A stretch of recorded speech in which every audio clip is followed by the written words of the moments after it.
Hello guys, कैसे हैं आप लोग। स्पेक्ट्रम क्लासेस में आपका स्वागत है।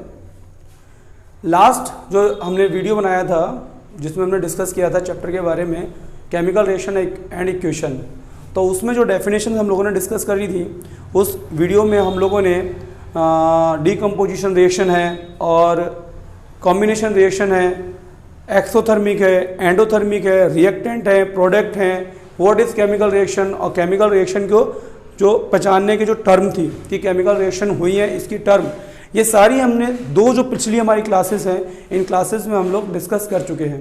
तो आज जो डीकम्पोजिशन रिएक्शन थी, वियोजन अभिक्रिया या अपघटन अभिक्रिया, तो वियोजन अभिक्रिया या अपघटन अभिक्रिया डीकम्पोजिशन रिएक्शन के बाद से जो नेक्स्ट पॉइंट हमारा आता है उसका नाम है विस्थापन अभिक्रिया, डिस्प्लेसमेंट रिएक्शन। ठीक है, तो आज हम आगे की डेफिनेशंस को डिस्कस करेंगे इस क्लास में। ठीक है, डिस्प्लेसमेंट रिएक्शन, विस्थापन अभिक्रिया।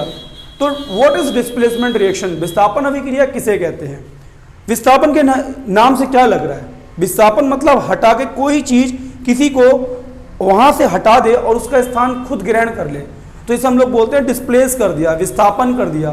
तो यहाँ पर केमिकल रिएक्शन में हम लोग इसे कैसे समझेंगे। सिंपल सी बात है कि जब कोई ज्यादा रिएक्टिव एलिमेंट, कोई ज्यादा रिएक्टिव तत्व किसी यौगिक से उसके कम रिएक्टिव तत्व को हटाकर उसका स्थान स्वयं ग्रहण कर ले, तो इसे हम लोग क्या बोल देंगे कि विस्थापन अभिक्रिया। भाई मोर रिएक्टिव एलिमेंट जो था उसने जो कम रिएक्टिव एलिमेंट था, लेस रिएक्टिव एलिमेंट था, उसे हटाकर उसका स्थान क्या कर लिया, खुद ग्रहण कर लिया। तो ऐसी रिएक्शन हमारी कहलाती है डिस्प्लेसमेंट रिएक्शन। ठीक है, when more reactive element displace less reactive element from its compound is called displacement reaction.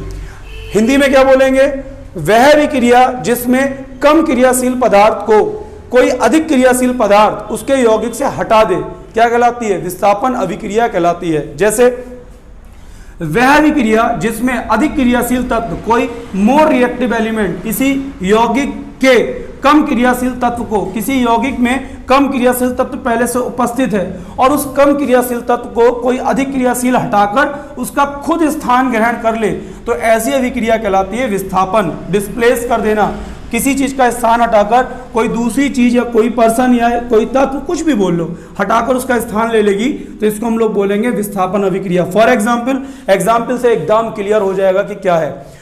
ये देखिए एग्जाम्पल में कॉपर सल्फेट है। कॉपर सल्फेट एक सॉल्यूशन है जिसमें मैंने लोहा आयरन डाला है, तो हुआ क्या, जो आयरन होता है ये होता है मोर रिएक्टिव। जो नेक्स्ट चैप्टर आएगा हम लोग का अम्ल क्षार और लवण, एसिड बेस एंड सॉल्ट, उसमें हम लोग एक रिएक्टिविटी सीरीज पढ़ेंगे। ठीक है, रिएक्टिविटी सीरीज ये बताएगी कि कौन सा तत्व ज्यादा क्रियाशील होता है और कौन सा तत्व कम क्रियाशील होता है। उसे याद करने के मेरे पास डायलॉग है, उस डायलॉग से हम लोग याद करेंगे। तो अभी यहाँ पर बेसिकली हम याद रखते हैं कि आयरन कॉपर की कंपेयर में, जो लोहा होता है वो कॉपर की कंपेयर में ज्यादा क्रियाशील होता है। ठीक है, तो जब कॉपर सल्फेट के सॉल्यूशन में हमने लोहा डाला तो लोहा ज्यादा क्रियाशील है कॉपर से, तो कॉपर को सॉल्यूशन से लोहे ने क्या कर दिया, हटा दिया और खुद उसका स्थान ले लिया।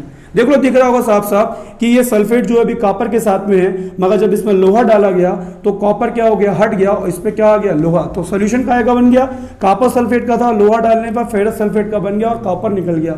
और शायद मैं इसके फर्स्ट वीडियो में जो आपको मैंने एक एक्सपेरिमेंट दिखाया था लोहे के किलो वाला, उसमें ये बात समझा चुका हूं कि कॉपर सल्फेट का विलयन में अगर लोहे की किलो डालेंगे तो कॉपर नीचे बैठ जाएगा और जो सॉल्यूशन है वो काय का बन जाएगा, आयरन सल्फेट का या फेरस सल्फेट का बन जाएगा। क्लियर। तो याद क्या रखना है हमें, समीकरण इसकी परिभाषा याद क्या रखनी है, वह अभिक्रिया जिसमें अधिक क्रियाशील तत्व कोई मोर रिएक्टिव एलिमेंट किसी लेस रिएक्टिव एलिमेंट को, कम क्रियाशील तत्व को उसके यौगिक से हटाकर स्वयं उसका स्थान ले लेता है। ठीक है, क्या कहलाती है, विस्थापन अभिक्रिया। ठीक, when more reactive element displace less reactive element from its compound the reaction is called displacement reaction. ठीक, क्लियर। इसकी थ्योरी आप लोग खुद बना सकते हैं। इसकी थ्योरी क्या बनेगी, कॉपर सल्फेट के विलयन में आयरन लोहा डालने पर विलयन से कॉपर विस्थापित हो जाता है और फेरस सल्फेट का विलयन बनता है। दूसरा एग्जांपल क्या हो जाएगा, एक एग्जांपल मैंने और लिया है, सल्फ्यूरिक अम्ल। सल्फ्यूरिक अम्ल में मैंने जिंक डाला, तो जिंक डालने पर हाइड्रोजन डिस्प्लेस, जिंक ने क्या करा, सल्फ्यूरिक अम्ल से हाइड्रोजन को हटा दिया और उसकी स्थान खुद ग्रहण कर लिया। तो अब सॉल्यूशन का बन गया, जिंक सल्फेट और हाइड्रोजन गैस निकल गई। ये भी मैं समझा चुका हूं फर्स्ट वीडियो में।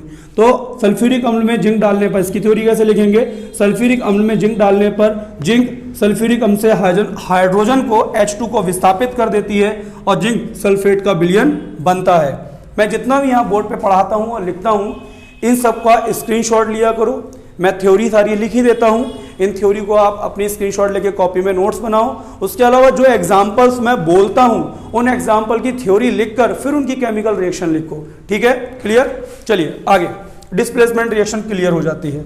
अब हम लोग पढ़ते हैं द्विविस्थापन अभिक्रिया, डुअल डिस्प्लेसमेंट रिएक्शन। डुअल मतलब अब दो जगह डिस्प्लेसमेंट हो रहा होगा।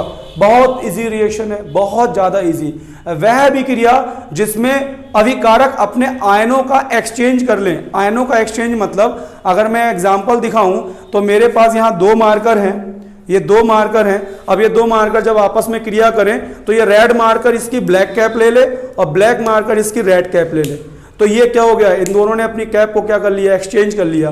तो ऐसी अगर कोई अभिक्रिया में अभिकारक अपने आयंस को एक्सचेंज कर ले आपस में, जो एक के पास हो वो दूसरा ले ले और जो दूसरे के पास हो वो पहला ले ले, तो ऐसी अभिक्रिया को हम लोग क्या कहते हैं, द्विविस्थापन अभिक्रिया, dual displacement reaction. When ion exchange there ion, when reactant exchange there ions, the reaction is called dual displacement reaction. ठीक है, वह अभिक्रिया बहुत इजी है, वह अभिक्रिया जिसमें अभिकारक अपने आयनों का आदान प्रदान मतलब एक्सचेंज, मैंने लिख दिया इंग्लिश में, एक्सचेंज करते हैं, द्विविस्थापन अभिक्रिया कहलाती है। फॉर एग्जाम्पल देखो, एग्जाम्पल की थ्योरी कैसे बनाएंगे। सिल्वर नाइट्रेट को सोडियम क्लोराइड से रिएक्शन कराई। जब सिल्वर नाइट्रेट सोडियम क्लोराइड से रिएक्शन करता है, अभी सिल्वर के पास कौन है, नाइट्रेट, और सोडियम के पास कौन है, क्लोराइड। अब देखो वहां क्या हुआ, सिल्वर के पास कौन आ गया, क्लोराइड, और सोडियम के पास कौन आ गया, नाइट्रेट। मतलब ये वाला क्लोराइड तो ले लिया किसने, सिल्वर ने, और ये वाला नाइट्रेट किसने ले लिया, नाइट्रेट ले लिया सोडियम ने। दिख रहा होगा मेरे ख्याल से। तो यहां पर इन दोनों ने, Ag ने और Na ने, सिल्वर ने और सोडियम ने अपने आयनों को क्या किया है, एक्सचेंज किया है। ठीक है, थ्योरी क्या बन जाएगी, सिल्वर नाइट्रेट को सोडियम क्लोराइड से रिएक्शन कराने पर सिल्वर क्लोराइड और सोडियम नाइट्रेट बनता है। ठीक है, इसमें अभिकारक अपने आयनों को एक्सचेंज कर लेते हैं। बस ये थ्योरी हो गई। When sodium nitrate react with sodium chloride, they exchange there ion and form silver chloride and sodium nitrate. Clear? ठीक, तो विस्थापन और द्विविस्थापन हो गया, इसको बार बार रिपीट करके पढ़ो और ये आगे हो जाएगा। नेक्स्ट आता है उपचयन अभिक्रिया, ऑक्सीडेशन रिएक्शन, इंग्लिश में कहते हैं ऑक्सीडेशन रिएक्शन। ठीक है, वह रिएक्शन जिसमें कोई पदार्थ ऑक्सीजन को ग्रहण करे या हाइड्रोजन को त्यागे। ठीक है, दोनों में से कोई एक काम हो जाए, या तो ऑक्सीजन ग्रहण किया जा रहा हो या हाइड्रोजन त्यागा जा रहा हो, तो ऐसी अभिक्रिया को हम लोग उपचयन, ऑक्सीडेशन रिएक्शन कहेंगे। ठीक है, एडिंग ऑफ ऑक्सीजन और रिमूविंग ऑफ हाइड्रोजन, ठीक है, by a substance is called oxidation reaction. किसी पदार्थ द्वारा ऑक्सीजन का जुड़ना या हाइड्रोजन का त्यागना ऑक्सीडेशन रिएक्शन कहलाता है। क्लियर?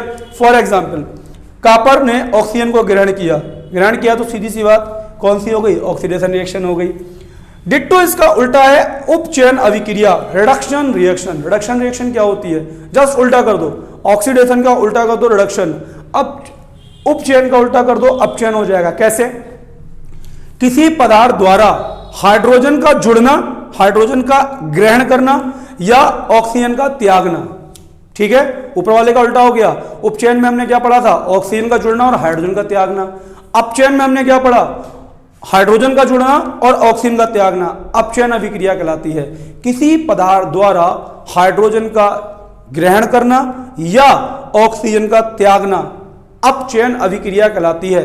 एडिंग ऑफ हाइड्रोजन और removing of oxygen by a substance is called reduction reaction. Clear? ठीक, फॉर एग्जाम्पल, अब ये Cl2 क्या कर रहा है, ये Cl2 H2 को ग्रहण कर रहा है, सूर्य के प्रकाश में हो रही है, Cl2 ने H2 को ग्रहण कर लिया तो हो गई अपचयन अभिक्रिया। यहां लिखा है वह अभिक्रिया या अभिक्रिया में किसी पदार्थ द्वारा हाइड्रोजन का ग्रहण करना या ऑक्सीजन का त्यागना अपचयन अभिक्रिया कहलाता है। क्लियर? लास्ट 9 जो रिएक्शन है, रेडॉक्स रिएक्शन। रेडॉक्स रिएक्शन नाम से ही दिख रहा है, रेडॉक्स। रेडॉक्स का मतलब red plus ox, red plus ox का मतलब लाल बैल नहीं है, रेड का मतलब लाल और ऑक्स का मतलब बैल, या रेड ऑक्स का मतलब लाल बैल नहीं है। ये रेडॉक्स जो वर्ड है वो इन दोनों से मिलकर बना है, रिडक्शन का रेड और ऑक्सीडेशन का OX ऑक्स। तो रेड प्लस ऑक्स हो जाता है रेडॉक्स। रेडॉक्स रिएक्शन किसे कहते हैं? जब किसी एक ही रिएक्शन में ऑक्सीकरण और रिडक्शन, अपचयन और उपचयन दोनों अभिक्रिया होती हों, ठीक है, तो उसे हम लोग रेडॉक्स रिएक्शन कहते हैं। वह विक्रिया जिसमें अपचयन और ऑक्सीकरण दोनों, ऑक्सीकरण को हम लोग ये अपचयन और उपचयन, यहां उपचयन लिखना था, अपचयन को ऑक्सीकरण भी कहते हैं, उपचयन और अपचयन, ठीक, दोनों अभिक्रियाएं, वो अभिक्रियाएं लिखा है शॉर्ट में, एक साथ होती हैं, दोनों अभिक्रियाएं एक साथ होती हैं, तो उसे रेडॉक्स अभिक्रिया कहते हैं या कहलाती है। फॉर एग्जाम्पल दिखाते हैं, देखो अभी जैडन के पास O है, इस जैडन के पास O है, मगर जब उधर पहुंचोगे तो इस जैडन ने अपना O निकाल दिया, और हमने क्या पढ़ा है? ऑक्सीजन का त्यागना। ऑक्सीजन का त्यागना क्या कहलाता है? उपचयन। तो यहां क्या हो गया? ये हो गई अपचयन अभिक्रिया, अपचयन अभिक्रिया हो गई है, ठीक है। अब देखो इस कार्बन के पास ऑक्सीजन अभी तो नहीं है, मगर यहां पर जब आया तो आ गया, इसका मतलब इस कार्बन ने ऑक्सीजन ग्रहण कर लिया है, तो ये वाली अभिक्रिया क्या हो गई? ऑक्सीजन का ग्रहण करना, कौन सी हो गई? उपचयन। तो ये हो गई उपचयन अभिक्रिया। कुछ क्लियर हुई बात है कि उपचयन कौन है और अपचयन कौन है, ठीक है। इसको स्टडी कीजिए, इसका स्क्रीनशॉट लीजिए।